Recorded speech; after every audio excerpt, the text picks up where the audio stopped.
ದೀಪ ಬೆಳಗುವ ಮೂಲಕ. ಓಂ ತತ್ಸತ್ ಶ್ರೀರಾಮಕೃಷ್ಣಾರ್ಪಣಮಸ್ತು. ಓಂ ಸ್ಥಾಪಕಾಯ ಚ ಧರ್ಮಸ್ಯ. ಕಾರ್ಯಕ್ರಮವನ್ನ ಭಜನೆಯ ಮೂಲಕ ಎಲ್ಲ ತಾಯಿಯಂದರು ನಡೆಸಿಕೊಡ್ಬೇಕಾಗಿ ನಾನು ಅತ್ಯಂತ ಭಕ್ತಿ. ಬಾಲಚಂದ್ರಾಯ ಶ್ರೀ ಗಣೇಶಾಯ ಧೀಮಹಿ ಏಕದಂತಾಯ ವಕ್ರತುಂಡಾಯ ಗೌರೀತನಯಾಯ ಧೀಮಹಿ.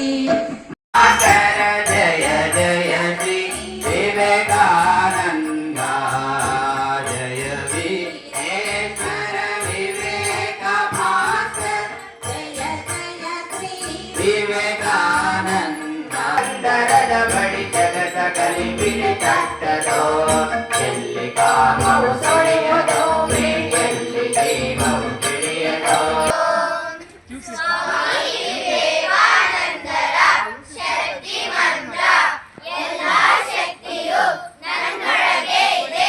ತ್ಯಾಗಿ ಕುಲ ಚೂಡಾಮಣಿ ಉಮಾವಲ್ಲಭ ಶಂಕರ ಮರೆಯದಿರಿ ನಿಮ್ಮ ವಿವಾಹ ನಿಮ್ಮ ಐಶ್ವರ್ಯ.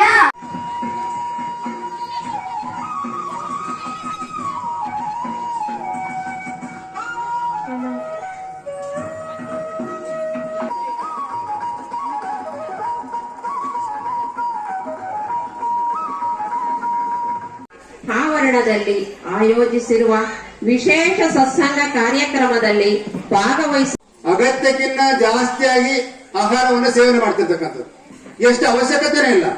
30 ವರ್ಷ ಆದ್ಮೇಲೆ ಊಟ ಮಾಡೋ ಅವಶ್ಯಕತೆನೇ ಇಲ್ಲ. ನಾನು ಹೇಳೋದು ಊಟ ಮಾಡೋಕೆ ಅವಶ್ಯಕತೆ ಇಲ್ಲ, ನಾವು ಬದುಕ್ಬೇಕು ಯಾಕೆ ಅಂತ ಕೇಳ್ತಾರೆ ಜನ. ನಾವು ಊಟನೇ ಮಾಡಲ್ಲ ಮತ್ತೆ ಬದುಕೋದು ಯಾಕೆ, ಸತ್ಯ ಹೋಗ್ಬಿಡೋದಲ್ಲ. ಆಮೇಲೆ ಜನ ಹೇಳೋ ಇನ್ನೊಂದು ಮಾಮೂಲಿ ಮಾತೇನಿದೆ ಅಂದ್ರೆ ಊಟ ಮಾಡಿ ಸಾಯಬೇಕಂತ ಹೇಳ್ತಾರೆ. ಊಟ ಮಾಡಿ ಬದುಕ್ಬೇಕಂತ ಯಾರು ಹೇಳೋದಿಲ್ಲ. ನೀನು ನಿನ್ನ ಮನಸ್ಸನ್ನು ಆ ಸೆಣಬು ಕಾರ್ಖಾನೆಯ ಸೈರನ್ ಇದೆಯಲ್ಲ ಆ ತಿಲ್ಲಿನ ಮೇಲೇನೆ ನಿನ್ನ ಮನಸ್ಸನ್ನು ಏಕಾಗ್ರಗೊಳಿಸು. ಈ ರೀತಿ ಧ್ಯಾನ ಮಾಡುವ ಒಂದು ಪ್ರಕ್ರಿಯೆಯೂ ಇದೆ. ಅದನ್ನು ಶ್ರೀರಾಮಕೃಷ್ಣರು ನರೇಂದ್ರನಿಗೆ ಹೇಳಿಕೊಡ್ತಾರೆ. ನಾನು ಅಮ್ಮನವರ ಅನುಮತಿ ಮೇರೆಗೆ ಇದು ಮಾಡ್ದಂಗೆ